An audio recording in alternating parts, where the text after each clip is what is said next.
ni abantu bangahe bibeshya ku bikoresho by'ikoranabuhanga bakagura ibyo batashakaga kubera kutagira amakuru. Nyamara hari abahanga bafite aya makuru kandi bari hafi yacu, the fixers. Aba baguha amakuru ajyanye n'igihe kuri tekinoloji n'imikoreshereze yayo.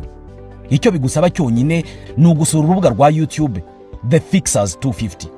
Uko ni nako bitwa ku zindi mbuga nka Instagram, Facebook, TikTok. The Fixers 250.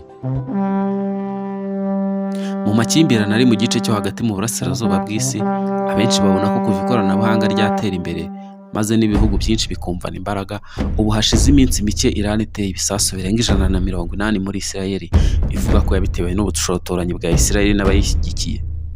Ibyo bituma buri ruhande ku isi rugomba kugaragaza aho ruherereye mu rwego rwa politike. Islael ivuga ko ari umwami w'ikirere muri ako gace iherereyemo, mu gihe Iran nayo ivuga ko atari agafuka imvugo, dore ko yizeye ubufasha ihabwa n'Abarusiya, ariko inavuga ko niyo batayifasha yo ubwayo yihagije. Nyamara Islael ubwo bushongore iratisha ni indege yahawe na Amerika, cyane cyane izizwe nka F35 kandi ziri mu zigezweho, ariko ubu zivugwa ko Iran nayo ifite uburyo buzwi bw'ubwirinzi bugezweho bwa S400 S400 ihabwa n'Uburusiya. Ese ari F35 cyangwa S400 Air Defense System ni ikihe muri ibi byombi gifite ikoranabuhanga bihambaye? Reka tubisuzume twe turi The Fixers.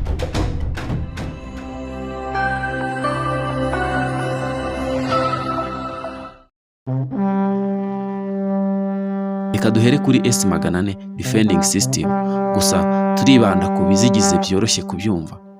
Iyi yazanywe mu kazi muri 2007, izisimbura ubwirinzi bwa S300 na S200, yakozwe n'ikigo gikora iby'ubwirinzi bwo mu kirere cyo mu Rusiya.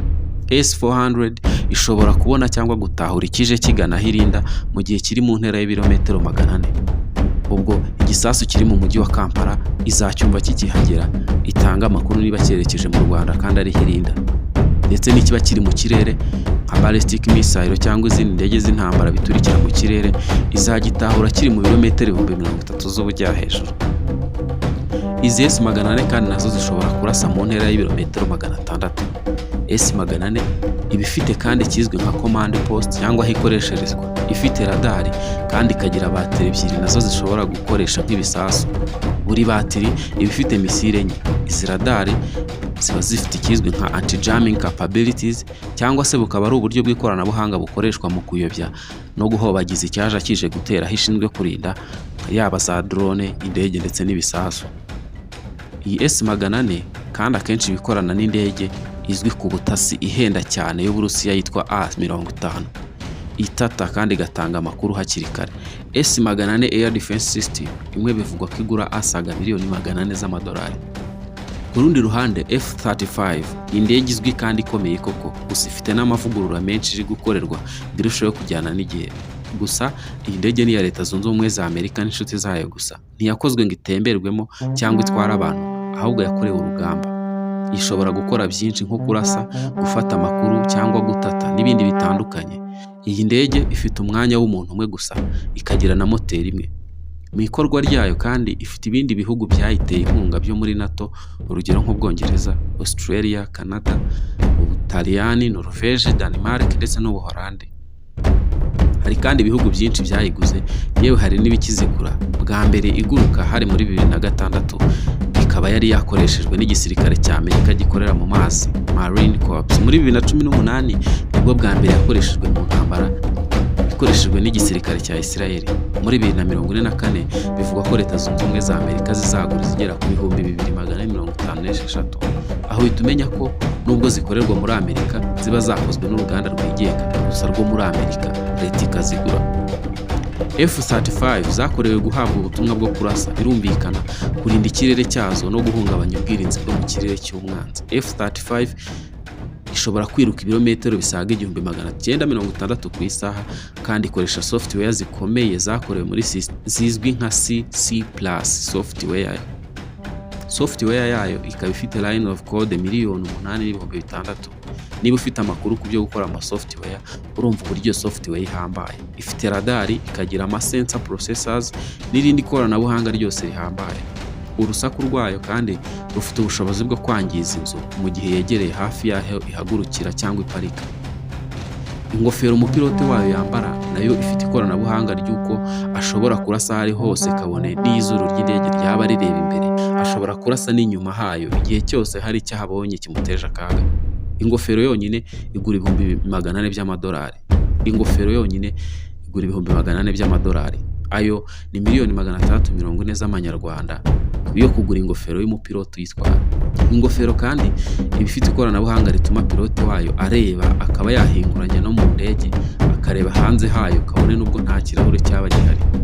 Reka noneho tuyigereranye na bwa bwirinzi bw'Abarusiya turebe icyatsinda ikindi hagendewe ku ikoranabuhanga rikoranye.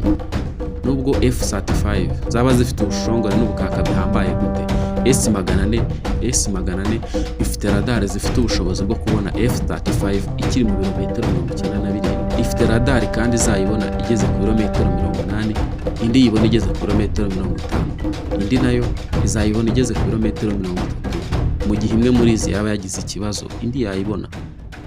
Gusa ku rundi ruhande F35 nayo ifite ubushobozi bwo kubona radar no kujijisha ubwirinzi bwa S400 cyangwa kuzirasaho. Gusa ikindi gikomeye nuko izi systeme za S400 nazo zimukanwa kuko ziba ziri mu kimodoka kigenda. Impuguke rero zivuga ko nubwo S400 ifite ikoranabuhanga rihambaye, bidasobanuye ko idakorwaho na gake, kuko urugero nko muri Islael ubwirinzi bwagiye buraswaho kenshi. Ubusanzwe cruise missile zirayibasha kuko zifite ubushobozi bwo gukwepa za radar na ballistic missile kuko zihuta cyane. Nanone bakoresha drone nyinshi zituma icanganyikirwa kandi ikaba itazirasa zose kuko bifite ibisasu bibaze. Gusa F35 yonyine ntiyabasha kurasa S400 defense system.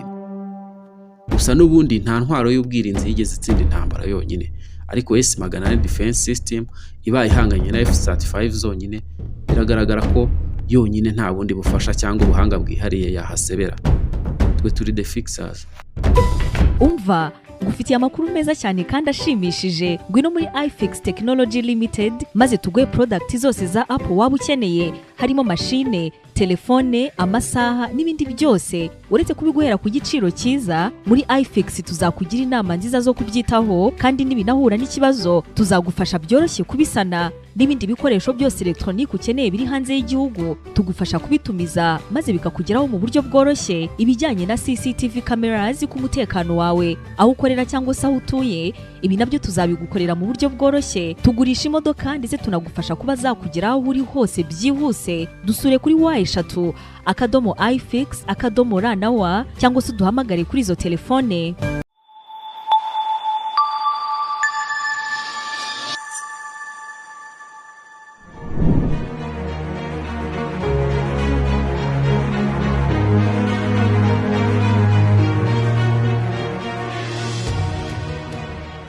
Kampani ya iFix ni kampani imaze igihe kirenga imyaka 10 ifasha abanyarwanda ndetse n'abanyamahanga mu kubahereza ibikoresho bijyanye na Apple, harimo MacBooks, telefone ndetse n'ibindi bikoresho bya electronics, harimo kuzikora ndetse no kuzicuruza.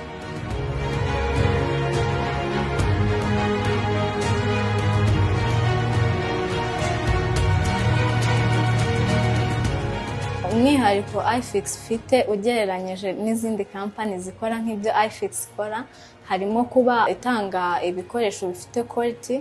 Ikindi harimo gukora follow up ku bakiriya bacu. Tuvuge niba uje gukoresha MacBook cyangwa telefone, turabigukorera kandi tugakurikirana niba ibyo twakoze bikora neza nta kibazo byagize nyuma yaho. Ikindi iyo tubigucuruje tumakinga sure yuko igikoresho cyawe gikora neza nta kibazo na kimwe gifite kandi tukanakubaza. Ikindi harimo kuba dutanga promotions ku bakiriya bacu buri kwezi. Abadukurikirana ku mbuga nkoranyambaga zacu harimo YouTube, Facebook, Instagram. Amazina dukoresha ni The Fixers.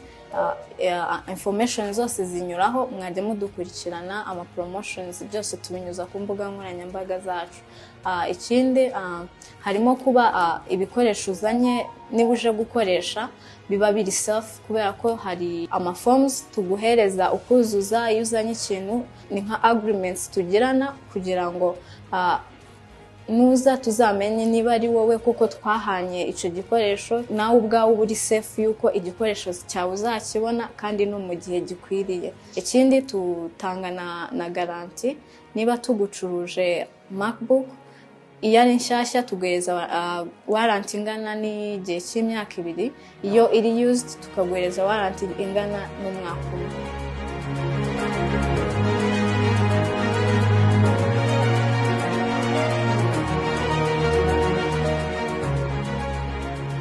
Ushobora kunyura ku mbuga nkoranyambaga zacu cyangwa se aho dukorera ukodaringa ugatanga nka 20% y'amafaranga akenerwa kugira ngo tubone iyo product, hanyuma twebwe tukagutumiriza ayandi ukazayishyura uje gufata product yawe.